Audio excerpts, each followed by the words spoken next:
나의 사랑하는 책 에스겔 시간입니다. 이스라엘이 북이스라엘과 남유다로 나누어졌었죠. 북이스라엘이 먼저 멸망하게 되는데요. 바로 아수르라는 나라에 의해서 멸망하게 되었어요.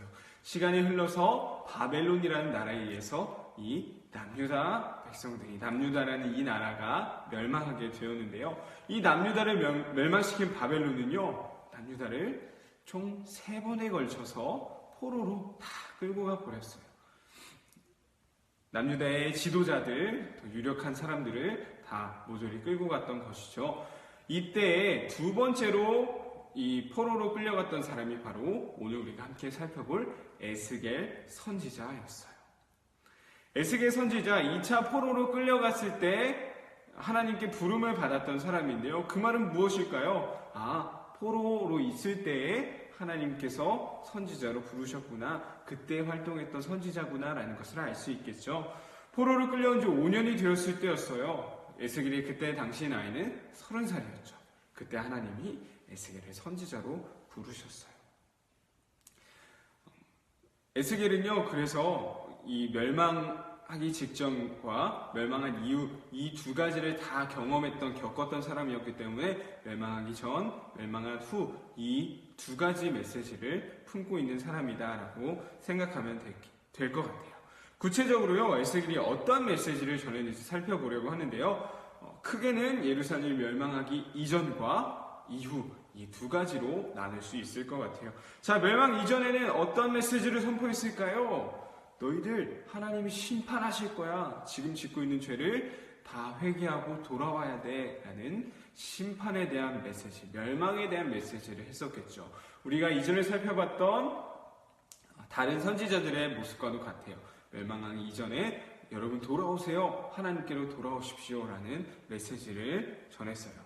자, 그렇다면 하나님께서는요, 도대체 왜 하나님이 세우신 나라인데 이렇게 심판하시고 멸망하게 내버려 두시는 것일까요?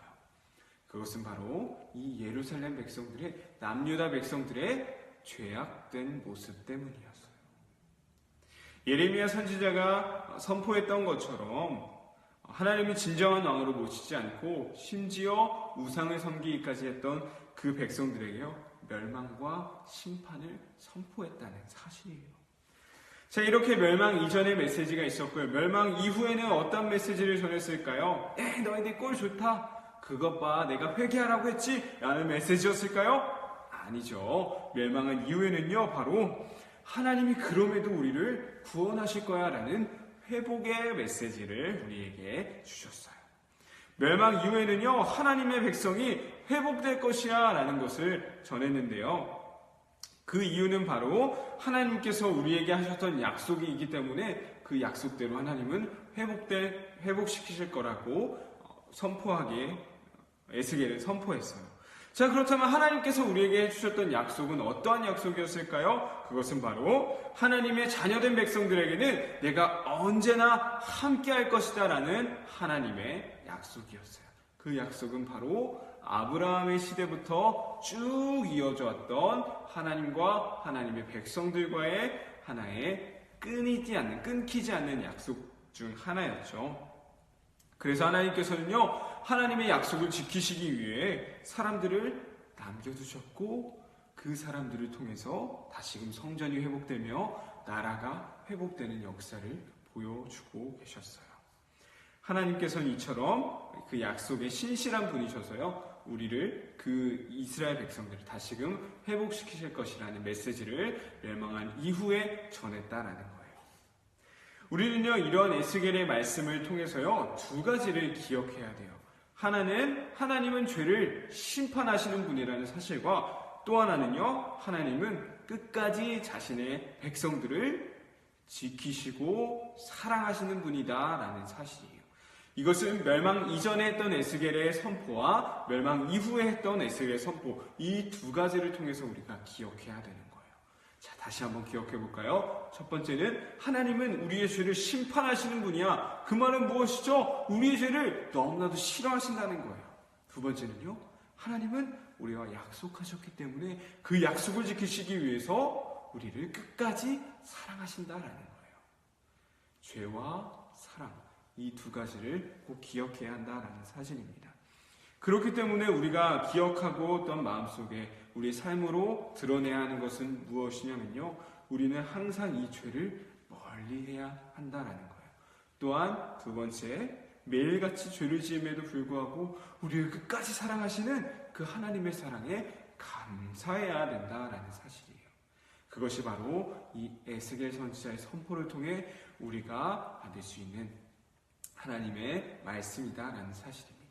우리 친구들 오늘의 말씀을 정리해 볼게요. 에스겔 멸망 이전과 이후 선포했었다고 했었죠. 이전에는 하나님께 우리의 죄를 고백하며 돌아가야 한다.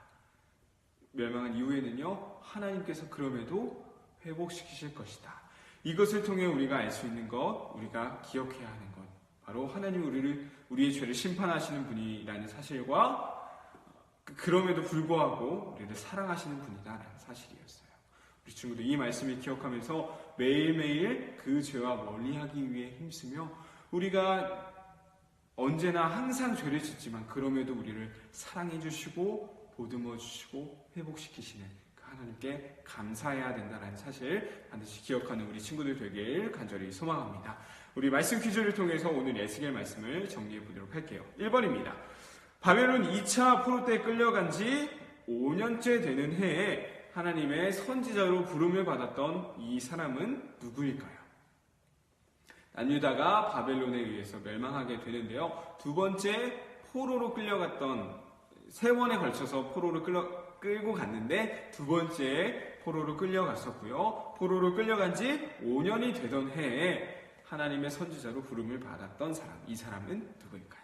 조금 길었죠? 자, 2번입니다. 에스겔이 남유다의 멸망 이전과 이후에 전했던 메시지는 무엇이었나요? 에스겔이 남유다의 멸망 이전과 이후에 전했던 메시지는 무엇이었나요?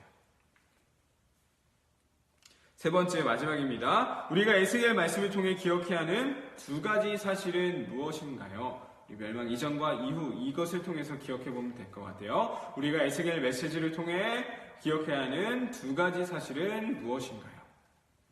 우리 친구들 말씀 퀴즈 풀어보며 말씀 잘 정리해 볼 수 있었으면 좋겠습니다.